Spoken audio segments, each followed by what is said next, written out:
आप सभी श्रोता मित्रों को मेरा हार्दिक नमस्कार। आइए आज मैं सुना रही हूँ श्री जयशंकर प्रसाद जी द्वारा रचित कहानी आंधी। तो आइए सुनते हैं कहानी आंधी। चंदा के तट पर बहुत से छतनारे अर्थात छाते के समान वृक्षों की छाया है, किंतु मैं प्रायः मुचकुंद के नीचे ही जाकर टहलता बैठता और कभी कभी चांदनी में ऊँघने भी लगता। वहीं मेरा विश्राम था। वहाँ मेरी एक सहचरी भी थी, किंतु वह कुछ बोलती न थी। वह रहट्ठों अर्थात अरहर के पौधों की बनी हुई मूसदानी सी एक झोपड़ी थी, जिसके नीचे पहले सथिया मुसाहरिन, एक जंगली जाति का मोटा सा काला लड़का पेट के बल पड़ा रहता था। दोनों कलाइयों पर सिर टेके हुए भगवान की अनंत करुणा को प्रणाम करते हुए उसका चित्र आँखों के सामने आ जाता। मैं सथिया को कभी कभी कुछ दे देता था, पर वह नहीं के बराबर। उसे तो मजूरी करके जीने में सुख था। अन्य मुसहरों की तरह अपराध करने में वह चतुर न थी। उसको मुसहरों की बस्ती से दूर रहने में सुविधा थी। वह मुचकुंद के फूल इकट्ठे करके बेचती, सेमर की रुई बीन लेती, लकड़ी के गट्ठे बटोर कर बेचती, पर उसके इन सब व्यापारों में कोई और सहायक ना था। एक दिन वह मर ही तो गई, तब भी कलाई पर से सिर उठाकर करवट बदलकर अंगड़ाई लेते हुए कलुआ ने केवल एक जम्भाई ली थी। मैंने सोचा, स्नेह, माया, ममता, इन सबों की भी एक घरेलू पाठशाला है, जिसमें उत्पन्न होकर शिशु धीरे धीरे इनके अभिनय की शिक्षा पाता है। उसकी अभिव्यक्ति के प्रकार और विशेषता से वह आकर्षक होता है सही, किंतु माया ममता किस प्राणी के हृदय में न होगी। मुसहरों को पता लगा, वे कल्लू को ले गए। तब से इस स्थान की निर्जनता पर गरिमा का एक और रंग चढ़ गया। मैं अब भी तो वहीं पहुंच जाता हूँ, बहुत घूम फिर कर भी जैसे मुचकुंद की छाया की ओर खिंच जाता हूँ। आज के प्रभात में कुछ अधिक सरसता थी। मेरा हृदय हल्का हल्का सा हो रहा था। पवन में मादक सुगंध और शीतलता थी। ताल पर नाचती हुई लाल लाल किरणें वृक्षों के अंतराल से बड़ी सुहावनी लगती थीं। मैं परजाते के सौरभ में अपने सिर को धीरे धीरे हिलाता हुआ कुछ गुनगुनाता हुआ चला जा रहा था। सहसा मुचकुंद के नीचे मुझे धुआं और कुछ मनुष्यों की चहल पहल का अनुमान हुआ। मैं कुतूहल से उसी ओर बढ़ने लगा। वहाँ कभी एक सराय भी थी, अब उसका ध्वंस बच रहा था। दो एक कोठरियाँ थीं, किंतु पुरानी प्रथा के अनुसार अब भी वहीं पर पथिक ठहरते। मैंने देखा कि मुचकुंद के आसपास दूर तक एक विचित्र जमावड़ा है। अद्भुत शिविरों की पांति में यहाँ पर कानन चरों बिना घर वालों की बस्ती बसी हुई है। सृष्टि को आरंभ हुए कितना समय बीत गया, किंतु इन अभागों को कोई पहाड़ की तलहटी या नदी की घाटी बसाने के लिए प्रस्तुत न हुई, और न इन्हें कहीं घर बनाने की सुविधा ही मिली। वे आज भी अपने चलते फिरते घरों को जानवरों पर लादे हुए घूमते ही रहते हैं। मैं सोचने लगा, ये सभ्य मानव समाज के विद्रोही हैं, तो भी इनका एक समाज है। सभ्य समाज के नियमों को कभी न मानकर भी इन लोगों ने अपने लिए नियम बनाए हैं। किसी भी तरह जिनके पास कुछ है उनसे ले लेना और स्वतंत्र होकर रहना। इनके साथ सदैव आज के संसार के लिए विचित्रपूर्ण संग्रहालय रहता है। ये अच्छे घुड़सवार और भयानक व्यापारी हैं। अच्छा, ये लोग कठोर परिश्रमी और संसार यात्रा के उपयुक्त प्राणी हैं। फिर इन लोगों ने कहीं बसना, घर बनाना क्यों नहीं पसंद किया? मैं मन ही मन सोचता हुआ धीरे धीरे उनके पास होने लगा। कुतूहल ही तो था। आज तक इन लोगों के संबंध में कितनी ही बातें सुनता आया था। जब निर्जन चंदा का ताल मेरे मनोविनोद की सामग्री हो सकता है, तब आज उसका बसा हुआ वह तट मुझे क्यों न आकर्षित करता। मैं धीरे धीरे मुचकुंद के पास पहुंच गया। उसकी एक डाल से बंधा हुआ एक सुंदर बछेड़ा हरी हरी दूब खा रहा था और लहंगा कुर्ता पहने रुमाल सिर से बांधे हुए एक लड़की उसकी पीठ सूखे घास के मट्ठे से मल रही थी। मैं रुककर देखने लगा। उसने पूछा, घोड़ा लोगे बाबू? नहीं, कहते हुए मैं आगे बढ़ा था कि एक तरुणी ने झोंपड़ी से सिर निकाल कर देखा। वह बाहर निकल आई। उसने कहा, आप पढ़ना जानते हैं? हाँ, जानता तो हूँ। हिंदुओं की चिट्ठी आप पढ़ लेंगे? मैं उसके सुंदर मुख को कला की दृष्टि से देख रहा था। कला की दृष्टि, ठीक तो बौद्ध कला, गांधार कला, द्रविड़ों की कला इत्यादि नाम से भारतीय मूर्ति सौंदर्य के अनेक विभाग जो हैं, जिससे गढ़न का अनुमान होता है। मेरे एकांत जीवन को बिताने की सामग्री में इस तरह का जड़ सौंदर्य बोध भी एक स्थान रखता है। मेरा हृदय सजीव प्रेम से कभी आप्लुत नहीं हुआ था। मैं इस मूक सौंदर्य से ही कभी कभी अपना मनोविनोद कर लिया करता। चिट्ठी पढ़ने की बात पूछने पर भी मैं अपने मन में निश्चय कर रहा था कि यह वास्तविक गांधार प्रतिमा है या ग्रीस और भारत का इस सौंदर्य में समन्वय है। वह झुंझलाकर बोली, क्या नहीं पढ़ सकोगे? चश्मा नहीं है, मैंने सहसा कह दिया। यद्यपि मैं चश्मा नहीं लगाता तो भी स्त्रियों से बोलने में न जाने क्यों मेरे मन में एक हिचक होती है। मैं उनसे डरता भी था, क्योंकि सुना था कि वे किसी वस्तु को बेचने के लिए प्रायः इस तरह तंग करती हैं कि उनके दाम पूछने वाले को लेकर ही छूटना पड़ता है। इसमें उनके पुरुष लोग भी सहायक हो जाते हैं। तब वह बेचारा ग्राहक और भी झंझट में फंस जाता।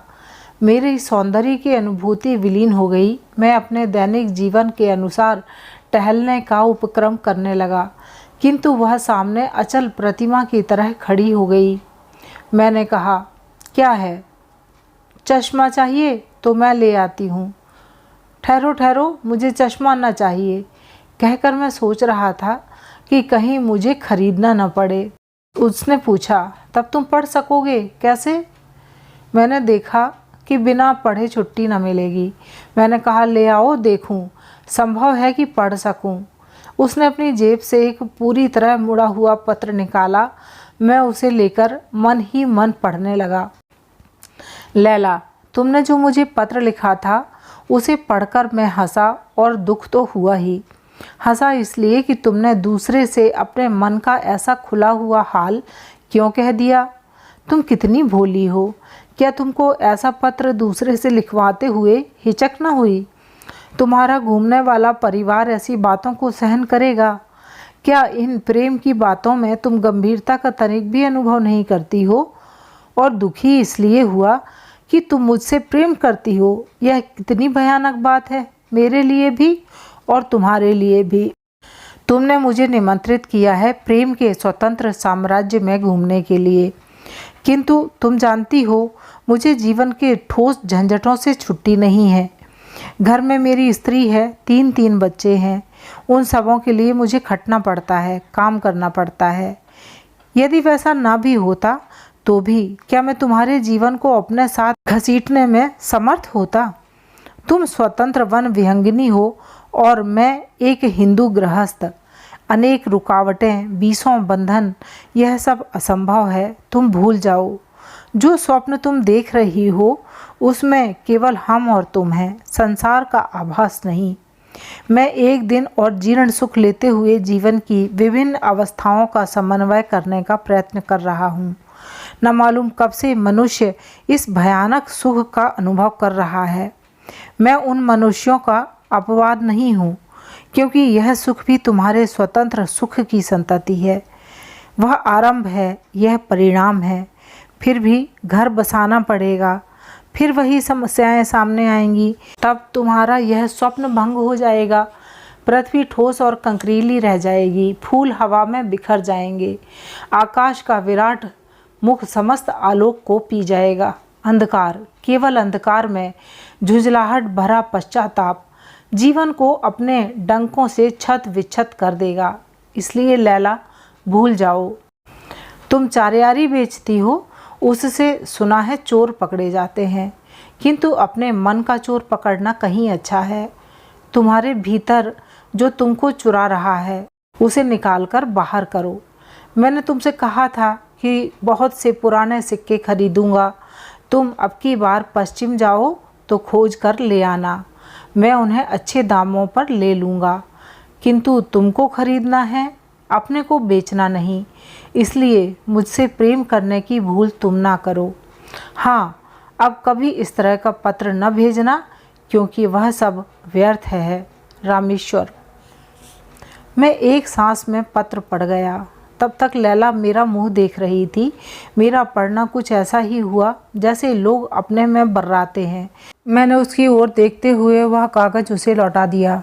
उसने पूछा, इसका मतलब वह फिर किसी समय बताऊंगा। अब मुझे जलपान करना है, मैं जाता हूँ। कहकर मैं मुड़ा ही था कि उसने पूछा, आपका घर बाबू? मैंने चंदा के किनारे अपने सफ़ेद बंगले को दिखा दिया। लैला पत्र हाथ में लिए वहीं खड़ी रही। मैं अपने बंगले की ओर चला। मन में सोचता जा रहा था, रामेश्वर, वही तो रामेश्वर नाथ वर्मा, क्यूरियो मर्चेंट, उसी की लिखावट है। वह तो मेरा परिचित है। मित्र मान लेने में मन को एक तरह की अड़चन है। इसलिए मैं प्रायः अपने कहे जाने वाले मित्रों का भी जब अपने मन में संबोधन करता हूँ तो परिचित ही कहकर, सो भी जब इतना माने बिना काम नहीं चलता।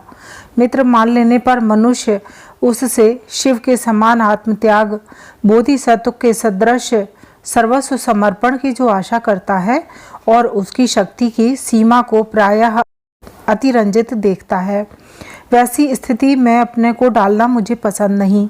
क्योंकि जीवन का हिसाब किताब उस काल्पनिक गणित के आधार पर रखने का मेरा अभ्यास नहीं जिसके द्वारा मनुष्य सबके ऊपर अपना पावना ही निकाल लिया करता है। अकेले जीवन के नियमित व्यय के लिए साधारण पूंजी का ब्याज मेरे लिए पर्याप्त है। मैं सुखी विचरता हूँ। हाँ, मैं जलपान करके कुर्सी पर बैठा हुआ अपनी डाक देख रहा था। उसमें एक लिफाफा ठीक उन्हीं अक्षरों में लिखा हुआ जिनमें लैला का पत्र था निकला। मैं उत्सुकता से पत्र खोलकर पढ़ने लगा। भाई श्रीनाथ, तुम्हारा समाचार बहुत दिनों से नहीं मिला। तुम्हें यह जानकर प्रसन्नता होगी कि हम लोग 2 सप्ताह के भीतर तुम्हारे अतिथि होंगे। चंदा की वायु हम लोगों को खींच रही है। मिन्ना तो तंग कर ही रहा है, उसकी माँ को और भी उत्सुकता है। उन सबों को यही सूझी है कि दिन भर ताल में डोंगी पर भोजन न करके हवा खाएंगे और पानी पिएंगे। तुम्हें कष्ट तो ना होगा? तुम्हारा रामेश्वर। पत्र पढ़ लेने पर जैसे कुतूहल मेरे सामने नाचने लगा। रामेश्वर के परिवार का स्नेह, उनके मधुर झगड़े, मान मनोबल, समझौता और अभाव में भी संतोष, कितना सुंदर, मैं कल्पना करने लगा। रामेश्वर एक सफल कदम्ब है जिसके ऊपर मालती की लता अपनी सैकड़ों उलझनों से आनंद की छाया और आलिंगन का स्नेह सुरभि ढाल रही है। रामेश्वर का ब्याह मैंने देखा था। रामेश्वर के हाथ के ऊपर मालती की पीली हथेली जिसके ऊपर जलधारा पड़ रही थी। सचमुच यह संबंध कितना शीतल हुआ। उस समय मैं हंस रहा था। बालिका मालती और किशोर रामेश्वर, हिंदू समाज का यह परिहास, यह भीषण मनोविनोद तो भी मैंने देखा। कहीं भूचाल नहीं हुआ, कहीं ज्वालामुखी नहीं फूटा, भैया ने कोई गांव बहाया नहीं। रामेश्वर और मालती अपने सुख की फसल हर साल काटते हैं। मैंने जो सोचा, अभी अभी जो विचार मेरे मन में आया, वह ना लिखूंगा। मेरी क्षुद्रता जलन के रूप में प्रकट होगी, किंतु मैं सच कहता हूँ, मुझे रामेश्वर से जलन नहीं तो भी मेरे उस विचार का मिथ्या अर्थ लोग लगा ही लेंगे। आजकल मनोविज्ञान का युग है ना, प्रत्येक के मनोवृत्तियों के लिए हृदय को कबूतर का दरबा बना डाला है। इनके लिए सफ़ेद, नीला, सुर्ख का श्रेणी विभाग कर लिया गया है। उतनी प्रकार की मनोवृत्तियों को गिनकर वर्गीकरण कर लेने का साहस भी होने लगा है। तो भी मैंने उस बात को सोच ही लिया। मेरे साधारण जीवन में एक लहर उठी, प्रसन्नता की स्निग्ध लहर। पारिवारिक सुखों से लिपटा हुआ प्रणय कलह देखूंगा। मेरे दायित्व विहीन जीवन का वह मनोविनोद होगा। मैं रामेश्वर को पत्र लिखने लगा। भाई रामेश्वर, तुम्हारे पत्र ने मुझ पर प्रसन्नता की वर्षा की है। मेरे शून्य जीवन को आनंद कोलाहल से कुछ दिनों के लिए ही सही भर देने का तुम्हारा प्रयत्न मेरे लिए सुख का कारण होगा। तुम अवश्य आओ और सबको साथ लेकर आओ। तुम्हारा श्रीनाथ। पुनश्च बंबई से आते हुए सूरन अवश्य लेते आना, यहाँ वैसा नहीं मिलता। सूरन की तरकारी की गर्मी में ही तुम लोग चंदा की ठंडी हवा झेल सकोगे और साथ साथ अपनी चलती फिरती दुकान का एक बक्स जिस पर हम लोगों की बातचीत की परंपरा लगी रहे। श्रीनाथ। दोपहर का भोजन कर लेने के बाद मैं थोड़ी देर अवश्य लेटता हूँ। कोई पूछता है तो कह देता हूँ, यह निद्रा नहीं भाई, तंद्रा है। स्वास्थ्य को मैं अपने आराम से चलने देता हूँ। चिकित्सकों से सलाह पूछकर उसमें छेड़छाड़ करना मुझे ठीक नहीं जचता। सच बात तो यह है कि मुझे वर्तमान युग की चिकित्सा में वैसा ही विश्वास है जैसे पाश्चात्य पुरातत्वज्ञों की खोज पर। जैसे वे सांची अमरावती के स्तंभ तथा शिल्प के चिन्हों में वस्त्र पहनी हुई मूर्तियों को देखकर ग्रीक शिल्प कला का आभास पा जाते हैं और कल्पना कर बैठते हैं कि भारतीय बौद्ध कला ऐसी हो ही नहीं सकती, क्योंकि वे कपड़ा पहनना जानते ही न थे। फिर चाहे आप त्रिपिटक से ही प्रमाण क्यों न दें कि बिना अंतर्वासक चीवर अर्थात बौद्ध इत्यादि के भारत का कोई भी भिक्षु नहीं रहता था, पर वे कब मानने वाले। वैसे ही चिकित्सक के पास सिर में दर्द होने की दवा खोजने गए कि वह पेट से उसका संबंध जोड़कर कोई रेचक औषधि दे ही देगा। बेचारा कभी न सोचेगा कि कोई गंभीर विचार करते हुए जीवन की किसी कठिनाई से टकराते रहने से भी सिर में पीड़ा हो सकती है, तो भी हल्की सी तंद्रा केवल तबीयत बनाने के लिए ले ही लेता हूँ। शरद काल की उजली धूप ताल के नीचे जल पर फैल रही थी। आंखों में चकाचौंध लग रही थी। मैं कमरे में पड़ा अंगड़ाई ले रहा था। दुलारे ने आकर कहा, ईरानी नहीं नहीं बलूची आए हैं। मैंने पूछा, कैसे ईरानी और बलूची? वही जो मूंगा फिरोजा चारियारी बेचते हैं, सिर में रूमाल बांधे हुए। मैं उठ खड़ा हुआ। दालान में आकर देखता हूँ तो एक 20 बरस के युवक के साथ लैला, गले में चमड़े का बैग, पीठ पर चोटी, छींट का रूमाल, एक निराला आकर्षक चित्र। लैला ने हंसकर पूछा, बाबू चारियारी लोगे? चारियारी? हाँ बाबू, चारियारी। इसके रहने से आपके पास सोना शर्फी रहेगा, थैली कभी खाली ना होगी, और बाबू इससे चोरों का माल बहुत जल्दी पकड़ा जाता है। साथ ही युवक ने कहा, ले लो बाबू, असली चारियारी, सोना का चारियारी। एक बाबू के लिए लाया था, वह मिला नहीं। मैं अब तक उन लोगों की सुरमीली आंखों को देख रहा था। सुरमे का घेरा गोरे गोरे मुंह पर आंख की विस्तृत सत्ता का स्वतंत्र साक्षी था। पतली लंबी गर्दन पर खिलौने सा मुंह टपाटप बोल रहा था। मैंने कहा, मुझे तो चारियारी नहीं चाहिए। किंतु वहाँ सुनता कौन है? दोनों सीढ़ी पर बैठ गए थे और लैला अपना बैग खोल रही थी। कई पोटलियाँ निकली। सहसा लैला के मुंह का रंग उड़ गया। वह घबराकर कुछ अपनी भाषा में कहने लगी। युवक उठ खड़ा हुआ। मैं कुछ न समझ सका, वह चला गया।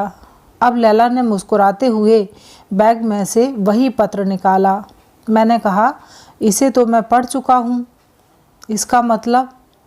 वह तुम्हारी चारियारी खरीदने फिर आएगा, यही इसमें लिखा है। मैंने कहा, बस इतना ही? और कुछ भी है? और भी कुछ है। क्या बाबू? और जो कुछ उसने लिखा है वह मैं नहीं कह सकता। क्यों बाबू, क्यों न कह सकोगे? बोलो। लैला की वाणी में पुचकार, दुलार, झिड़की और आज्ञा थी। यह सब बात मैं नहीं। बीच में ही बात काटकर उसने कहा, नहीं क्यों? तुम जानते हो, नहीं बोलोगे। उसने लिखा है, मैं तुमको प्यार करता हूँ। लिखा है बाबू? लैला की आंखों में स्वर्ग हंसने लगा।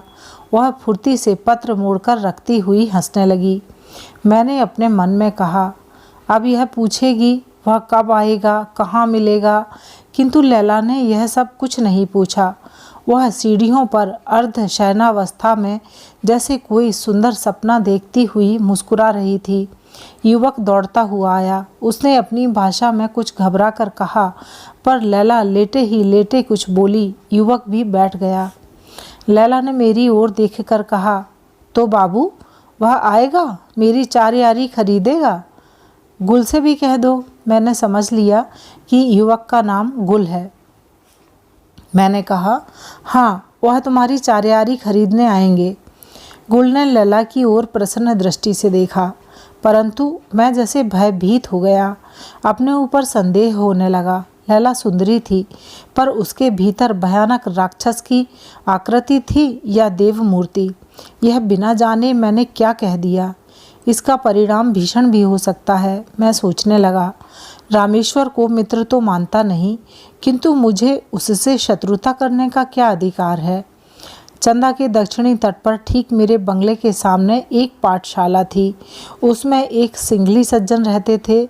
न जाने कहाँ कहाँ से उसको चंदा मिलता था। वे पास पड़ोस के लड़कों को बुलाकर पढ़ाने के लिए बैठाते थे। 2 मास्टरों को वेतन देते थे। उनका विश्वास था कि चंदा का तट किसी दिन तथागत के पवित्र चरण चिन्ह से अंकित हुआ था। वे आज भी उन्हें खोजते थे। बड़े शांत प्रकृति के जीव थे। उनका श्यामल शरीर, कुंचित केश, तीक्ष्ण दृष्टि, सिंघली विशेषता से पूर्ण विनय, मधुर वाणी और कुछ कुछ मोटे अक्षरों में 24 घंटे बसने वाली हंसी आकर्षण से भरी थी। मैं कभी कभी जब जीभ में खुजलाहट होती वहां पहुंच जाता। आज की वह घटना मेरे गंभीर विचार का विषय बनकर मुझे व्यस्त कर रही थी। मैं अपनी डोंगी पर बैठ गया। दिन अभी 1.5 घंटे बाकी था। उस पार खेकर डोंगी ले जाते बहुत देर नहीं हुई। मैं पाठशाला और ताल के बीच के उद्यान को देख रहा था।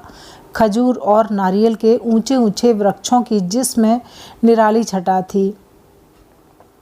एक नया पीपल अपने चिकने पत्तों की हरियाली में झूम रहा था। उसके नीचे शिला पर प्रज्ञा सारथी बैठे थे। नाव को अटकाकर मैं उनके समीप पहुंचा।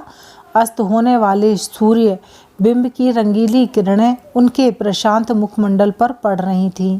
2-2.5 हजार वर्ष पहले का चित्र दिखाई पड़ा, जब भारत की पवित्रता हजारों कोस से लोगों को वासना दमन करना सीखने के लिए आमंत्रित करती थी। आज भी आध्यात्म रहस्यों के उस देश में उस महती साधना का आशीर्वाद बचा है। अभी भी बोध वृक्ष पनपते हैं। जीवन की जटिल आवश्यकता को त्याग कर जब काशाय अर्थात गेरुआ पहने संध्या ने सूर्य के रंग में रंग मिलाते हुए ध्यान स्तीमत लोचन मूर्तियां भी देखने में आती हैं, तब जैसे मुझे अपनी सत्ता का विश्वास होता है और भारत की अपूर्वता का अनुभव होता है। अपनी सत्ता का इसलिए कि मैं भी त्याग का अभिनय करता हूँ ना, और भारत के लिए तो मुझे पूर्ण विश्वास है कि इसकी विजय धर्म में है। अधरों में कुंचित हंसी, आँखों में प्रकाश भरे प्रज्ञा सारथी ने मुझे देखते हुए कहा, आज मेरी इच्छा थी कि आपसे भेंट हो। मैंने हंसते हुए कहा, अच्छा हुआ कि मैं प्रत्यक्ष ही आ गया, नहीं तो ध्यान में बाधा पड़ती। श्रीनाथ जी, मेरे ध्यान में आपके आने की संभावना न थी, तो भी आज एक विषय पर आपकी सम्मति की आवश्यकता है। मैं भी कुछ कहने के लिए ही आया हूँ। पहले मैं कहूँ कि आप ही आरंभ करेंगे? सथिया के लड़के कल्लू के संबंध में तो आपको कुछ नहीं कहना है। मेरे बहुत कहने पर मुसहरों ने उसे पढ़ने के लिए मेरी पाठशाला में रख दिया है और उसके पालन के भार से अपने को मुक्त कर लिया। अब वह 7 बरस का हो गया है। अच्छी तरह खाता पीता है, साफ सुथरा रहता है, कुछ कुछ पढ़ता भी है। प्रज्ञा सारथी ने कहा, चलिए अच्छा हुआ, एक रास्ते पर लग गया। फिर जैसा उसके भाग्य में हो। मेरा मन इन घरेलू बंधनों में पड़ने के लिए विरक्त सा है, फिर भी न जाने क्यों कल्ले का ध्यान आ ही जाता है। मैंने कहा, तब तो अच्छी बात है, आप इस कृत्रिम विरक्ति से ऊब चले हैं तो कुछ काम करने लगिए। मैं भी घर जाना चाहता हूँ, ना हो तो पाठशाला ही चलाइए। कहते हुए प्रज्ञा सारथी ने मेरी ओर गंभीरता से देखा। मन में हलचल हुई। मैं एक बकवादी मनुष्य, किसी विषय पर गंभीरता का अभिनय करके थोड़ी देर तक सफल वाद विवाद चला देना और फिर विश्वास करना, इतना ही तो मेरा अभ्यास था। काम करना, किसी दायित्व को सिर पर लेना असंभव। मैं चुप रहा। वह मेरा मुंह देख रहे थे। मैं चतुरता से निकल जाना चाहता था। यदि मैं थोड़ी देर और उसी तरह सन्नाटा रखता तो मुझे हाँ या नहीं कहना ही पड़ता। मैंने विवाह वाला चुटकुला छेड़ ही तो दिया। आप तो विरक्त भिक्षु हैं, अब घर जाने की आवश्यकता कैसे आ पड़ी? भिक्षु? आश्चर्य से प्रज्ञा सारथी ने कहा। मैं तो ब्रह्मचर्य में हूँ, विद्याभ्यास और धर्म का अनुशीलन कर रहा हूँ। यदि मैं चाहूँ तो प्रव्रज्या ले सकता हूँ, नहीं तो ग्रही बनने में कोई धार्मिक आपत्ति नहीं। सिंघल में तो यही प्रथा प्रचलित है। मेरे से यह प्राचीन आर्य प्रथा भी थी। गृहस्थ जीवन से परिचित होना चाहता हूँ। तो आप ब्याह करेंगे? क्यों नहीं, वही करने तो जा रहा हूँ। देखता हूँ स्त्रियों पर आपको पूर्ण विश्वास है। अविश्वास करने का कारण ही क्या है? इतिहास में, आख्यायिकाओं में कुछ स्त्रियों और पुरुषों का दुष्ट चरित्र पढ़कर मुझे अपने और अपनी भावी सहधर्मिणी पर अविश्वास कर लेने का कोई अधिकार नहीं। प्रत्येक व्यक्ति को अपनी परीक्षा देनी चाहिए। विवाहित जीवन सुखदायक होगा? मैंने पूछा। किसी कर्म को करने के पहले उसमें सुख की ही खोज करना क्या अत्यंत आवश्यक है? सुख तो धर्माचरण से मिलता है, अन्यथा संसार तो दुखमय है ही। संसार के कर्मों को धार्मिकता के साथ करने में सुख की ही संभावना है, किंतु ब्याह जैसे कर्म का तो सीधा साधा स्त्री से संबंध है। स्त्री? कितनी विचित्र पहेली है। इसे जानना सहज नहीं, बिना जाने ही उससे अपना संबंध जोड़ लेना कितनी बड़ी भूल है। ब्रह्मचारी जी, मैंने हंसकर कहा। भाई, तुम बड़े चतुर हो, खूब सोच समझकर परख कर तब संबंध जोड़ना चाहते हो ना, किंतु मेरी समझ में संबंध हुए बिना परखने का दूसरा उपाय नहीं। प्रज्ञा सारथी ने गंभीरता से कहा। मैं चुप होकर सोचने लगा। अभी अभी जो मैंने एक कांड का बीजारोपण किया है, वह क्या लैला के स्वभाव से परिचित होकर? मैं अपनी मूर्खता पर मन ही मन तिलमिला उठा। मैंने कल्पना से देखा, लैला प्रतिहिंसा भरी एक भयानक राक्षसी है। यदि वह अपने जात स्वभाव के अनुसार रामेश्वर के साथ बदला लेने की प्रतिज्ञा कर बैठे तब क्या होगा? प्रज्ञा सारथी ने फिर कहा। मेरा जाना तो निश्चित है। ताम्रपर्णी की तरंग मालाएं मुझे बुला रही हैं। मेरी एक प्रार्थना है, आप कभी कभी आकर इसका निरीक्षण कर लिया कीजिए। मुझे एक बहाना मिला। मैंने कहा, मैंने बैठे बिठाए एक झंझट बुला ली है। मैं देखता हूँ कि कुछ दिनों तक तो मुझे उसमें फंसना ही पड़ेगा। प्रज्ञा सारथी ने पूछा, वह क्या? मैंने लैला का पत्र पढ़ने और उसके बाद का सब वृतांत कह सुनाया। प्रज्ञा सारथी चुप रहे। फिर उन्होंने कहा, आपने इस काम को खूब सोच समझकर करने की आवश्यकता पर तो ध्यान न दिया होगा, क्योंकि इसका फल दूसरे को भोगने की संभावना है ना। मुझे प्रज्ञा सारथी का यह व्यंग अच्छा न लगा। मैंने कहा, संभव है कि मुझे भी कुछ भोगना पड़े। भाई, मैं तो देखता हूँ संसार में बहुत से ऐसे काम मनुष्य को करने पड़ते हैं जिन्हें वह स्वप्न में भी नहीं सोचता। अकस्मात वे प्रसंग सामने आकर गुर्राने लगते हैं, जिनसे भागकर जान बचाना ही उसका अभीष्ट होता है। मैं भी इसी तरह ब्याह करने के लिए सिंघल जा रहा हूँ। अंधकार को भेद कर शरद का चंद्रमा नारियल और खजूरों के वृक्षों पर दिखाई देने लगा था। चंदा का ताल लहरियों में प्रसन्न था। मैं क्षण भर के लिए प्रकृति की उस सुंदर चित्रपटी को तन्मय होकर देखने लगा। कलुआ ने जब प्रज्ञा सारथी को भोजन करने की सूचना दी, मुझे स्मरण हुआ कि मुझे उस पार जाना है। मैंने दूसरे दिन आने को कहकर प्रज्ञा सारथी से छुट्टी मांगी। डोंगी पर बैठकर मैं धीरे धीरे डांड चलाने लगा। मैं अनमना सा डांड चलाता हुआ कभी चंद्रमा को, कभी चंदा ताल को देखता नाव सरल आंदोलन में तिर रही थी। बार बार सिंघली प्रज्ञा सारथी की बात सोचता जाता था। मैंने घूमकर देखा तो कुंज से घिरा हुआ पाठशाला का भवन चंदा के शुभ्र जल में प्रतिबिंबित हो रहा था। चंदा का वह तट समुद्र उपकूल का एक खंड चित्र था। मन ही मन सोचने लगा, मैं करता ही क्या हूँ? यदि मैं पाठशाला का निरीक्षण करूँ तो हानि क्या? मन भी लगेगा और समय भी कटेगा। अब मैं बहुत दूर चला आया था। सामने मुचकुंद वृक्ष की नील आकृति दिखलाई पड़ी। मुझे लैला का फिर स्मरण आ गया। कितनी सरल, स्वतंत्र और साहसिकता से भरी हुई रमणी है। सुरमीली आँखों में कितना नशा है और अपने मादक उपकरणों से भी रामेश्वर को अपनी ओर आकर्षित करने में वह असमर्थ है। रामेश्वर पर मुझे क्रोध आया और लैला को फिर अपने विचारों से उलझता देखकर झुंझला उठा। अब किनारा समीप हो चला था। मैं मुचकुंद की ओर नाव घुमाने को था कि मुझे उस प्रशांत जल में 2 सिर तैरते हुए दिखाई पड़े। शरद काल की शीतल रजनी में उन तैरने वालों पर मुझे आश्चर्य हुआ।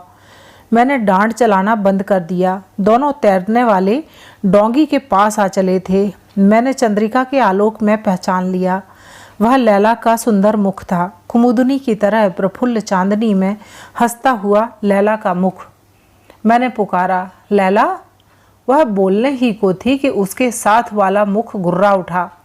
मैंने समझा कि उसका साथी गुल होगा, किंतु लैला ने कहा, चुप, बाबूजी हैं। अब मैंने पहचाना, वह एक भयानक ताजी कुत्ता है जो लैला के साथ तैर रहा था। लैला ने कहा, बाबूजी आप कहाँ? मेरी डोंगी के एक ओर लैला का हाथ था और दूसरी ओर कुत्ते के दोनों अगले पंजे। मैंने कहा, यूं ही घूमने आया था और तुम रात को तैरती हो लैला? दिन भर काम करने के बाद अब तो छुट्टी मिली है, बदन ठंडा कर रही हूँ, लैला ने कहा। वह एक अद्भुत दृश्य था। इतने दिनों तक मैं जीवन के अकेले दिनों को काट चुका हूँ। अनेक अवसर विचित्र घटनाओं से पूर्ण और मनोरंजक मिले हैं, किंतु ऐसा दृश्य तो मैंने कभी न देखा। मैंने कहा, आज की रात तो बहुत ठंडी है लैला। उसने कहा, नहीं, बड़ी गर्म। दोनों ने अपनी रुकावट हटा ली। डोंगी चलने को स्वतंत्र थी। लैला और उसका साथी दोनों तैरने लगे। मैं फिर अपने बंगले की ओर डोंगी खेने लगा। किनारे पर पहुंचकर देखता हूं कि दुलारे खड़ा है। मैंने पूछा, क्यों रे, तू कब से यहाँ है? उसने कहा, आपको आने में देर हुई इसलिए मैं आया हूँ। रसोई ठंडी हो रही है। मैं डोंगी से उतर पड़ा और बंगले की ओर चला। मेरे मन में न जाने क्यों संदेह हो रहा था कि दुलारे जानबूझकर परखने आया था। लैला से बातचीत करते हुए उसने मुझे अवश्य देखा है। तो क्या वह मुझ पर कुछ संदेह करता है? मेरा मन दुलारे को संदेह करने का अवसर देकर जैसे कुछ प्रसन्न ही हुआ। बंगले पर पहुंचकर मैं भोजन करने बैठ गया। स्वभाव के अनुसार शरीर तो अपना नियमित सब काम करता ही रहा, किंतु सो जाने पर भी वही सपना देखता रहा। आज बहुत विलंब से सोकर उठा। आलस से कहीं घूमने फिरने की इच्छा न थी। मैंने अपनी कोठरी में ही आसन जमाया। मेरी आंखों में वह रात्रि का दृश्य अभी घूम रहा था। मैंने लाख चेष्टा की, किंतु लैला और वह सिंगली भिक्षु दोनों ही ने मेरे हृदय को अखाड़ा बना लिया था। मैंने विरक्त होकर विचार परंपरा को तोड़ने के लिए बांसुरी बजाना आरंभ किया।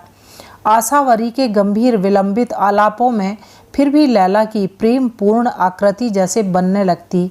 मैंने बांसुरी बजाना बंद किया और ठीक विश्राम काल में ही मैंने देखा कि प्रज्ञा सारथी सामने खड़े हैं। मैंने उन्हें बैठाते हुए पूछा, आज आप इधर कैसे भूल पड़े? यह प्रश्न मेरी विचार विशृंखलता के कारण हुआ था, क्योंकि वे तो प्रायः मेरे यहाँ आया ही करते थे। उन्होंने हंसकर कहा, मेरा आना भूल कर नहीं, किंतु कारण से हुआ है। कहिए, आपने उस विषय में कुछ स्थिर किया? मैंने अनजान बनकर पूछा, किस विषय में? प्रज्ञा सारथी ने कहा, वही पाठशाला की देखरेख करने के लिए, जैसा मैंने उस दिन आपसे कहा था। मैंने बात उड़ाने के ढंग से कहा, आप तो सोच विचार कर काम करने में विश्वास ही नहीं रखते। आपका तो यही कहना है ना कि मनुष्य प्रायः अनिच्छावश बहुत से काम करने के लिए बाध्य होता है। तो फिर मुझे उस पर सोचने विचारने की क्या आवश्यकता थी? जब वैसा अवसर आएगा तब देखा जाएगा।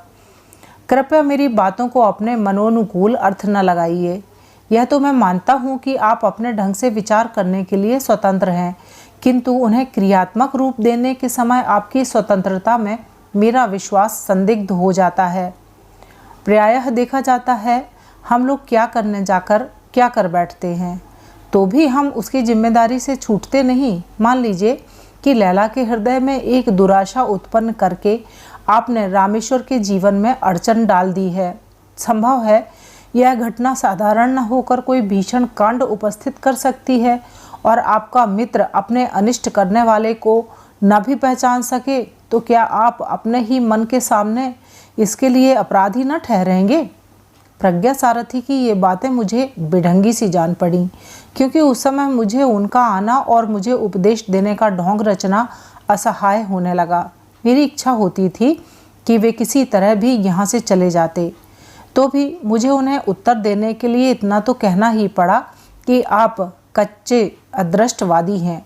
आपके जैसा विचार रखने पर मैं तो इसे इसी तरह सुलझाऊंगा कि अपराध करने में और दंड देने में मनुष्य एक दूसरे का सहायक होता है। हम आज जो किसी को हानि पहुंचाते हैं या कष्ट देते हैं, वह इतने ही के लिए नहीं कि उसने मेरी कोई बुराई की है। हो सकता है कि मैं उसके किसी अपराध का यह दंड समाज व्यवस्था के किसी मौलिक नियम के अनुसार दे रहा हूँ, फिर चाहे मेरा यह दंड देना भी अपराध बन जाए और उसका फल भी मुझे भोगना पड़े। मेरे ऐसा कहने पर प्रज्ञा सारथी हंस दिया और बोला, श्रीनाथ जी, मैं आपकी दंड व्यवस्था ही तो करने आया हूँ। आप अपने बेकार जीवन को मेरी बेगार में लगा दीजिए। मैंने पिंड छुड़ाने के लिए कहा, अच्छा 3 दिन सोचने का अवसर दीजिए। प्रज्ञा सारथी चले गए और मैं चुपचाप सोचने लगा। मेरे स्वतंत्र जीवन में माँ के मर जाने के बाद वह दूसरी उलझन थी। निश्चिंत जीवन की कल्पना का अनुभव मैंने इतने दिनों तक कर लिया था। मैंने देखा कि मेरे निराश जीवन में उल्लास का छींटा भी नहीं। यह ज्ञान मेरे हृदय को और भी स्पर्श करने लगा। मैं जितना ही विचारता था, उतना ही मुझे निश्चिंतता और निराशा का अभेद दिखाई पड़ता था। मेरे आलसी जीवन में सक्रियता की प्रतिध्वनि होने लगी, तो भी काम न करने का स्वभाव मेरे विचारों के बीच में जैसे व्यंग से मुस्कुरा देता था। 3 दिनों तक मैंने सोचा और विचार किया। अंत में प्रज्ञा सारथी की विजय हुई, क्योंकि मेरी दृष्टि में प्रज्ञा सारथी का काम नाम के लिए तो अवश्य था, किंतु करने में कुछ भी नहीं के बराबर। मैंने अपना हृदय दृढ़ किया और प्रज्ञा सारथी से जाकर कह दिया कि मैं पाठशाला का निरीक्षण करूंगा, किंतु मेरे मित्र आने वाले हैं और जब तक यहाँ रहेंगे तब तक तो मैं अपना बंगला न छोड़ूंगा, क्योंकि यहाँ उन लोगों के आने से आपको असुविधा होगी। फिर जब वे चले जाएंगे तब मैं यहीं आकर रहने लगूंगा। मेरे सिंगली मित्र ने हंसकर कहा, अभी तो 1 महीने यहाँ मैं अवश्य रहूँगा। यदि आप अभी से यहाँ चले आए तो बड़ा अच्छा हो, क्योंकि मेरे रहते यहाँ का सब प्रबंध आपकी समझ में आ जाएगा।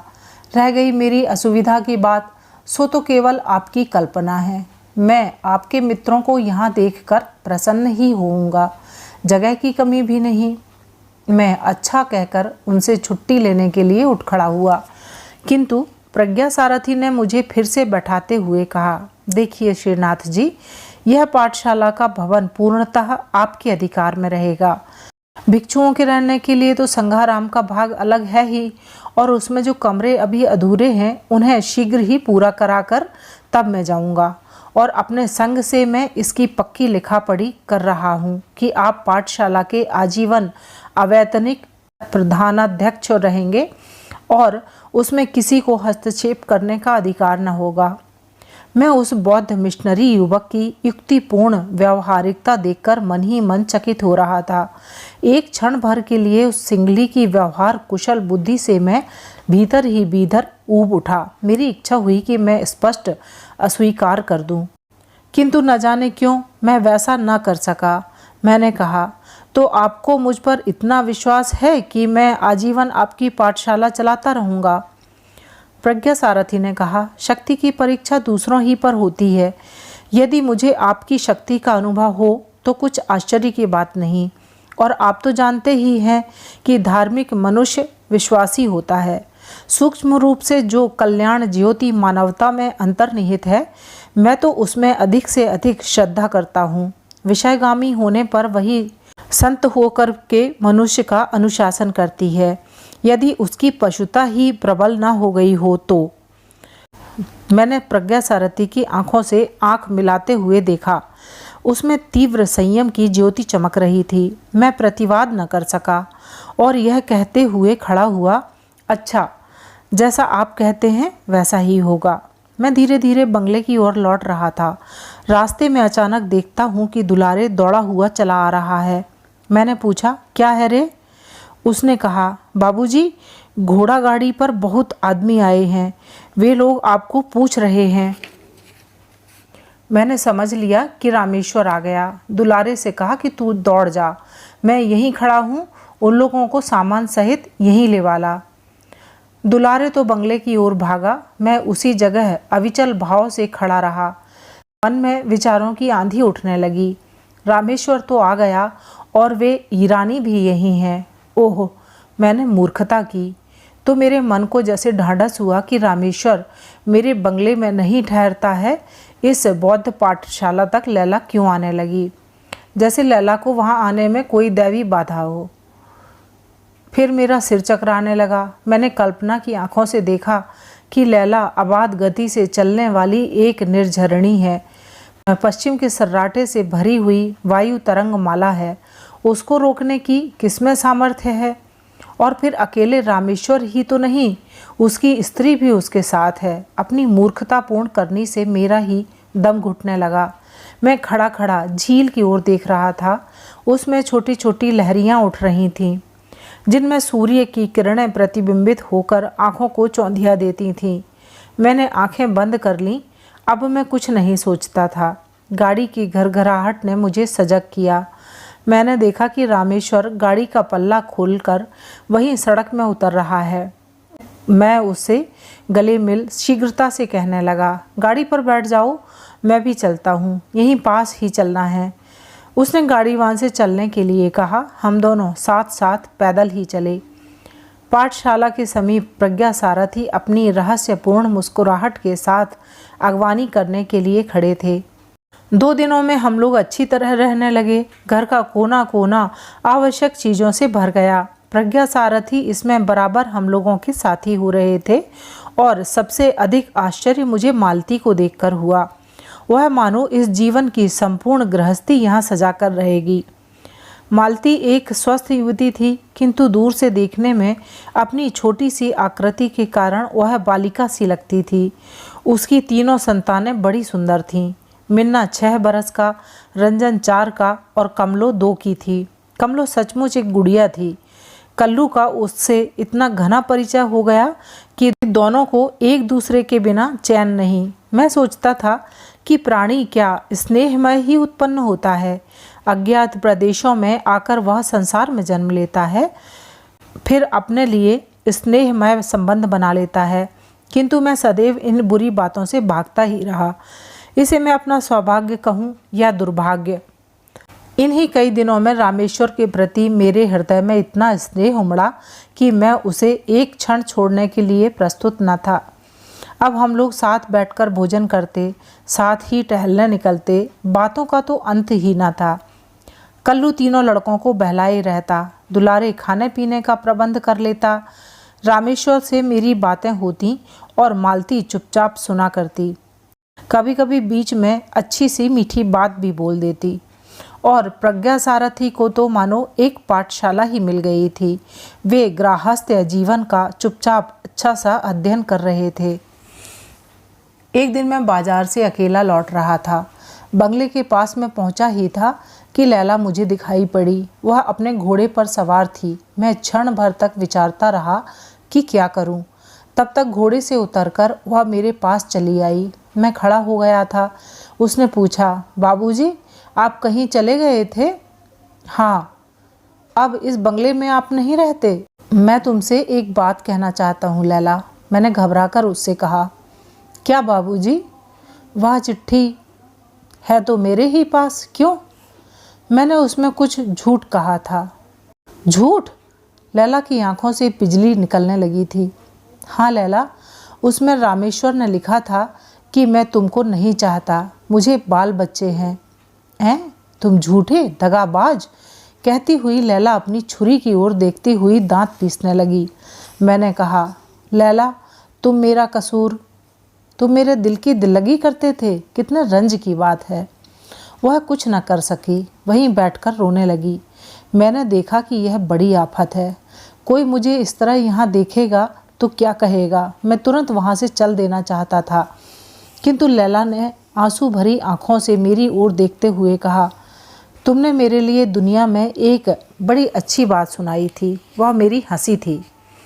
इसे जानकर आज मुझे इतना गुस्सा आता है कि मैं तुमको मार डालूं या आप भी मर जाऊं।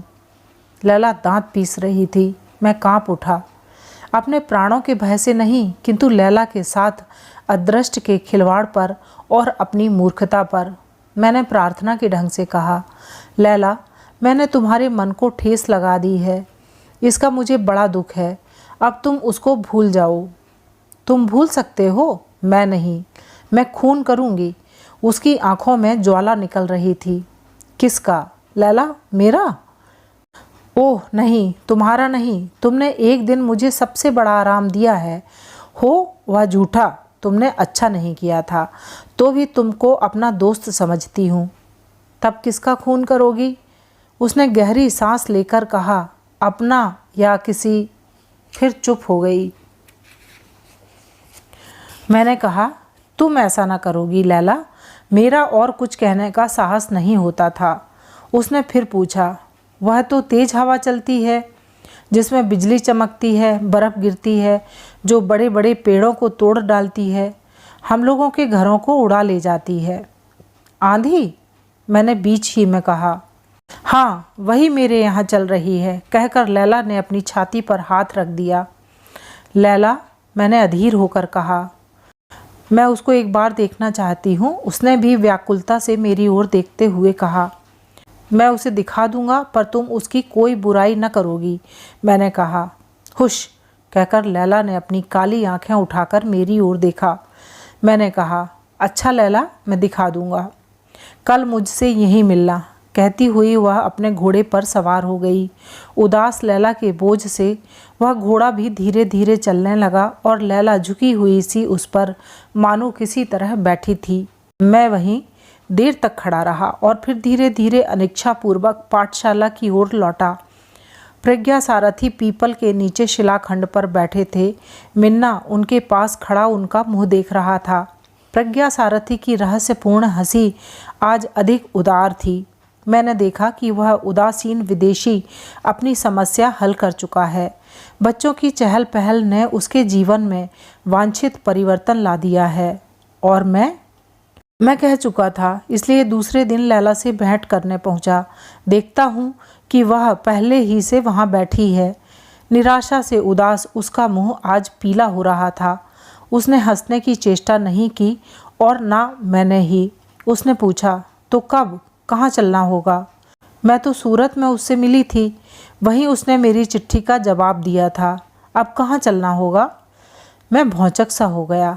लैला को विश्वास था कि सूरत, बम्बई, कश्मीर, वह चाहे कहीं हो, मैं उसे लिवा कर चलूँगा ही और रामेश्वर से भेंट करा दूँगा। संभवतः उसने परिहास का यह दंड निर्धारित कर लिया था। मैं सोचने लगा, क्या कहूँ? लैला ने फिर कहा, मैं उसकी बुराई न करूँगी, तुम डरो मत।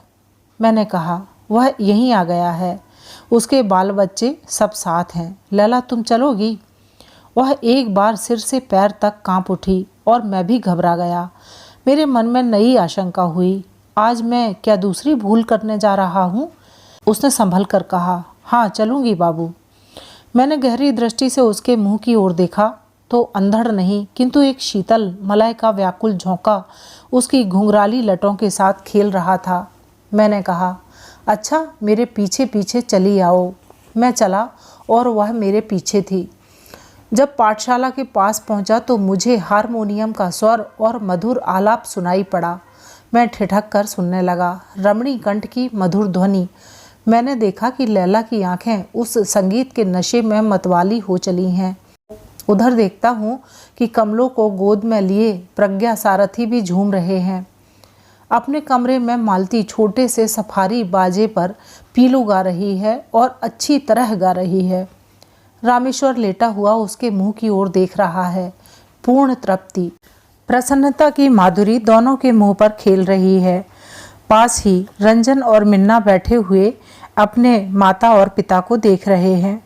हम लोगों के आने की बात कौन जानता है। मैंने एक क्षण के लिए अपने को कोसा। इतने सुंदर संसार में कलह की ज्वाला जलाकर मैं तमाशा देखने चला था। हाय रे मेरा कौतूहल। और लैला स्तब्ध अपनी बड़ी बड़ी आंखों से एकटक न जाने क्या देख रही थी। मैं देखता था कि कमलो प्रज्ञा सारथी की गोद से धीरे से खिसक पड़ी और बिल्ली की तरह पैर दबाती हुई अपनी माँ की पीठ पर हंसती हुई गिर पड़ी और बोली, माँ। और गाना रुक गया। कमलों के साथ मिन्ना और रंजन भी हंस पड़े। रामेश्वर ने कहा, कमलो तू बड़ी पाजी है, ले बा पाजी। लाल कहकर कमलों ने अपनी नन्ही सी उंगली उठाकर हम लोगों की ओर संकेत किया। रामेश्वर तो उठकर बैठ गए। मालती ने मुझे देखते ही सिर का कपड़ा तनिक आगे की ओर खींच लिया और लैला ने रामेश्वर को देखकर सलाम किया। दोनों की आंखें मिलीं। रामेश्वर के मुंह पर पल भर के लिए घबराहट दिखाई पड़ी। फिर उसने संभल कर पूछा, अरे लैला तुम यहाँ कहाँ? चार यारी न लोगे बाबू? कहती हुई लैला निर्भीक भाव से मालती के पास जाकर बैठ गई। मालती लैला पर एक सज्जन मुस्कान छोड़ती हुई उठ खड़ी हुई। लैला उसका मुंह देख रही थी, किंतु उस ओर ध्यान न देकर मालती ने मुझसे कहा, भाई जी आपने जलपान नहीं किया? आज तो आप ही के लिए मैंने सूरन के लड्डू बनाए हैं। तो देती क्यों नहीं पगली? मैं सवेरे ही से भूखा भटक रहा हूँ, मैंने कहा। मालती जलपान ले आने गई। रामेश्वर ने कहा, चार यारी ले आई हो? लैला ने हाँ कहते हुए अपना बैग खोला। फिर रुककर उसने अपने गले से एक ताबीज निकाला। रेशम से लिपटा हुआ चौकोर ताबीज का सीवन खोलकर उसने वह चिट्ठी निकाली। मैं स्थिर भाव से देख रहा था। मैंने कहा, पहले बाबूजी इस चिट्ठी को पढ़ दीजिए। रामेश्वर ने कंपित हाथों से उसको खोला। वह उसी का लिखा हुआ पत्र था। उसने घबराकर लैला की ओर देखा। लैला ने शांत स्वरों में कहा, पढ़िए बाबू, आप ही के मुंह से सुनना चाहती हूँ। रामेश्वर ने दृढ़ता से पढ़ना आरंभ किया, जैसे उसने अपने हृदय का समस्त बल आने वाली घटनाओं का सामना करने के लिए एकत्र कर लिया हो, क्योंकि मालती जलपान लिए आ ही रही थी। रामेश्वर ने पूरा पत्र पढ़ लिया, केवल नीचे अपना नाम नहीं पढ़ा। मालती खड़ी सुनती रही और मैं सूरन के लड्डू खाता रहा। बीच बीच में मालती का मुंह देख लिया करता था। उसने बड़ी गंभीरता से पूछा, भाई जी लड्डू कैसे हैं? यह तो आपने बताया ही नहीं, धीरे से खा गए। जो वस्तु अच्छी होती है वही गले में धीरे से उतार ली जाती है, नहीं तो कड़वी वस्तु के लिए थू थू करना पड़ता। मैं कह ही रहा था कि लैला ने रामेश्वर से कहा, है ठीक तो? मैंने सुन लिया। अब आप उसको फाड़ डालिए, तब आपको चार यारी दिखाऊं। रामेश्वर सचमुच पत्र फाड़ने लगा। चिंदी चिंदी उस कागज के टुकड़े की उड़ गई और लैला ने एक छिपी हुई गहरी सांस ली, किंतु मेरे कानों ने उसे सुन ही लिया। वह तो एक भयानक आंधी से कम न थी। लैला ने सचमुच एक सोने की चार यारी निकाली, उसके साथ एक सुंदर मूंगे की माला। रामेश्वर ने चार यारी लेकर देखा। उसने मालती से 50 के नोट देने के लिए कहा। मालती अपने पति के व्यवसाय को जानती थी। उसने तुरंत नोट दे दिए। रामेश्वर ने जब नोट लैला की ओर बढ़ाए, तभी कमलो सामने आकर खड़ी हो गई। बा लाल। रामेश्वर ने पूछा, क्या है रे कमलो? पुतली सी सुंदर बालिका ने रामेश्वर के गालों को अपने छोटे से हाथों से पकड़कर कहा, लाल लाल। लैला ने नोट ले लिए थे। पूछा, बाबूजी मूंगे की माला ना लीजिएगा? नहीं। लैला ने माला उठाकर कमलो को पहना दी। रामेश्वर नहीं नहीं कर रहा था, किंतु उसने सुना नहीं। कमलों ने अपनी माँ को देखकर कहा, माँ लाल। वह हंस पड़ी और कुछ नोट रामेश्वर को देते हुए बोली, तो ले लो ना, इसका भी दाम दे दो। लैला ने तीव्र दृष्टि से मालती को देखा। मैं तो सहम गया था। मालती हंस पड़ी। उसने कहा, क्या दाम ना लोगी? लैला कमलों का मुंह चूमती हुई उठ खड़ी हुई।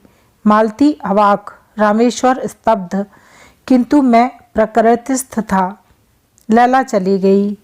मैं विचारता रहा, सोचता रहा। कोई अंत न था और छोर का पता नहीं। लैला, प्रज्ञा, सारथी, रामेश्वर और मालती मेरे सामने बिजली के पुतलों से चक्कर काट रहे थे। संध्या हो चली थी, किंतु मैं पीपल के नीचे से न उठ सका। प्रज्ञा, सारथी अपना ध्यान समाप्त करके उठे। उन्होंने मुझे पुकारा, श्रीनाथ जी। मैंने हंसने की चेष्टा करते हुए कहा, कहिए। आज तो आप भी समाधिस्थ रहे। तब भी इस पृथ्वी पर था जहाँ लालसा क्रंदन करती है, दुखानुभूति हंसती है और नियति अपने मिट्टी के पुतलों के साथ अपना क्रूर मनोविनोद करती है। किंतु आप तो बहुत ऊंचे किसी स्वर्गीय भावना में ठहरिए श्रीनाथ जी। सुख और दुख, आकाश और पृथ्वी, स्वर्ग और नरक के बीच में है वह सत्य जिसे मनुष्य प्राप्त कर सकता है।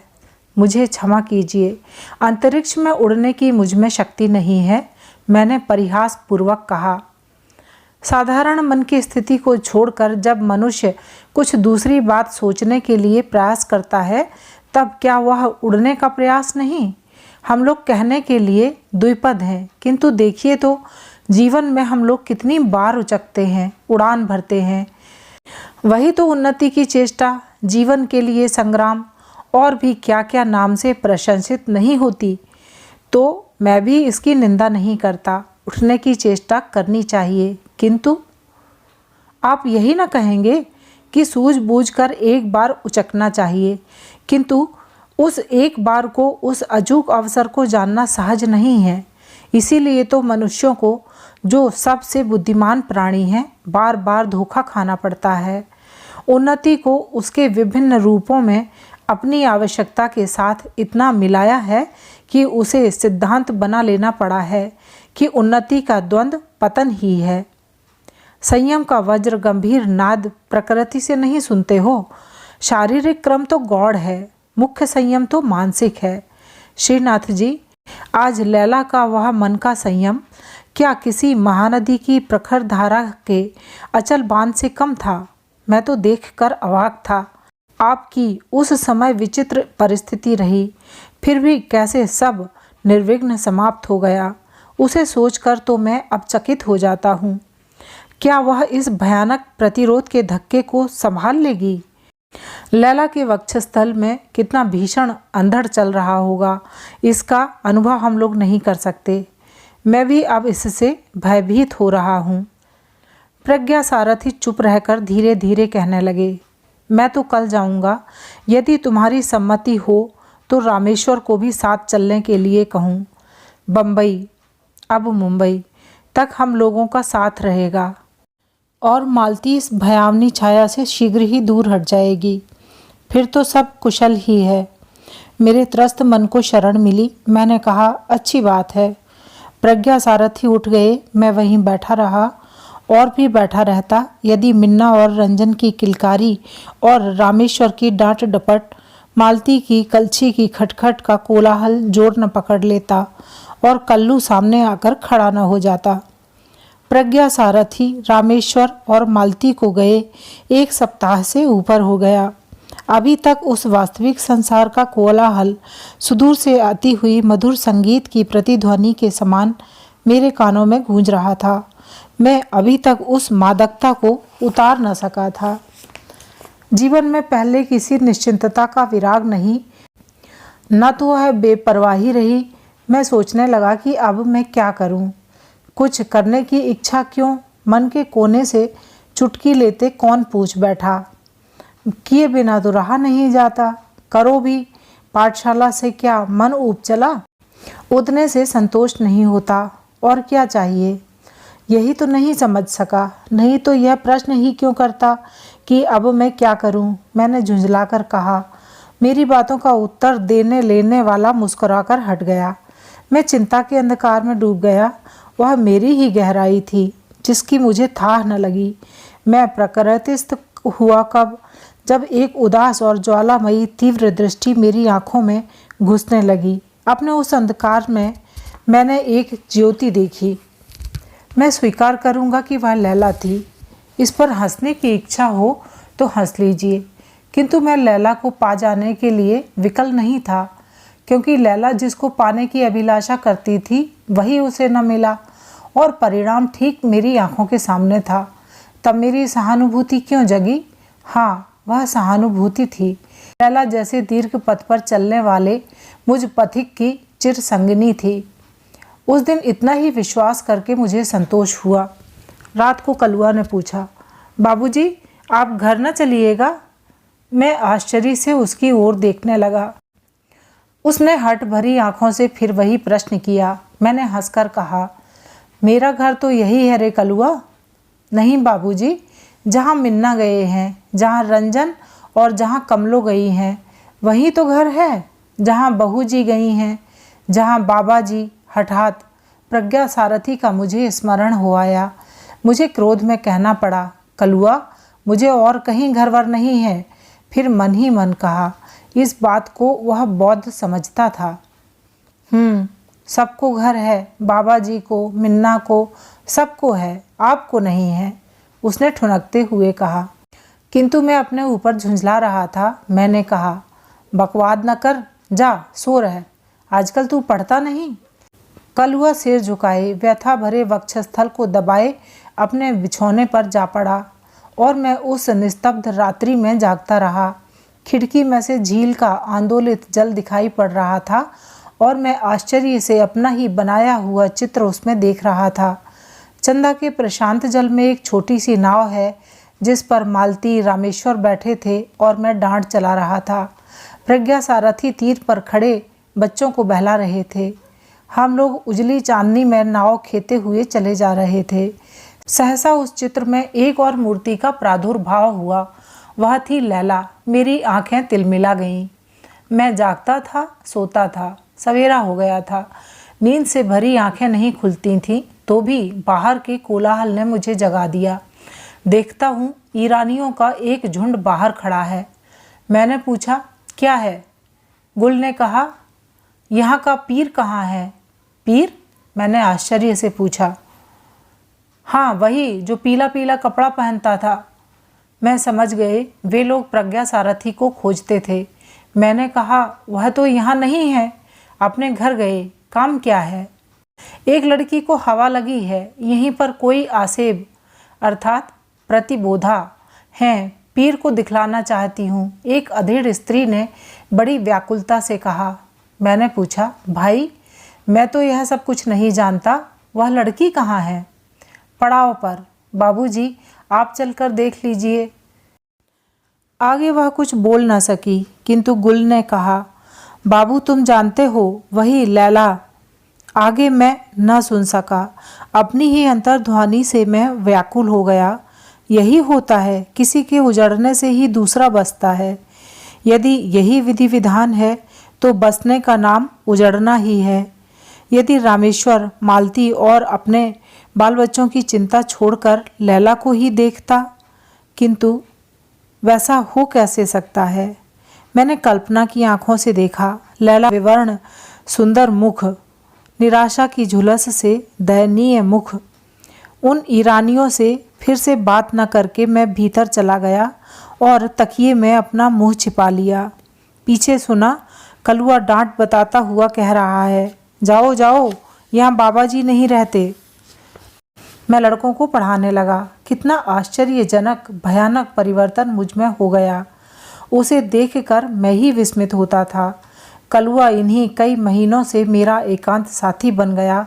मैंने उसे बार बार समझाया, किंतु वह बीच बीच में मुझसे घर चलने के लिए कह ही बैठता था। मैं हताश हो गया। अब वह घर चलने की बात कहता तो मैं सिर हिलाकर कह देता, अच्छा, अभी चलूँगा। दिन इसी तरह बीतने लगे। बसंत के आगमन से प्रकृति सिहर उठी। वनस्पतियों की रोमावली पुलकित थी। मैं पीपल के नीचे उदास बैठा हुआ ईषत कुछ शीतल पवन से अपने शरीर में फुरहरी का अनुभव कर रहा था। आकाश की आलोक माला चंदा की वीचियों अर्थात लहरियों में डुबकी लगा रही थी। निस्तब्ध रात्रि का आगमन बड़ा गंभीर था। दूर से एक संगीत की नन्ही नन्ही करुण वेदना की तान सुनाई पड़ रही थी। उस भाषा को मैं नहीं समझता था। मैंने समझा यह भी कोई छलना होगी। फिर सहसा मैं विचारने लगा कि नियति भयानक वेग से चल रही है। आंधी की तरह उसमें असंख्य प्राणी तृणतुलिका के समान इधर उधर बिखर रहे हैं। कहीं से लाकर किसी को वह मिला ही देती है और ऊपर से कोई बोझे की वस्तु भी लाद देती है कि वे चिरकाल तक एक दूसरे से संबद्ध रहें। सचमुच कल्पना प्रत्यक्ष हो चली। दक्षिण का आकाश धूसर हो चला। एक दानव ताराओं को निगलने लगा। पक्षियों का कोलाहल बढ़ा। अंतरिक्ष व्याकुल हो उठा।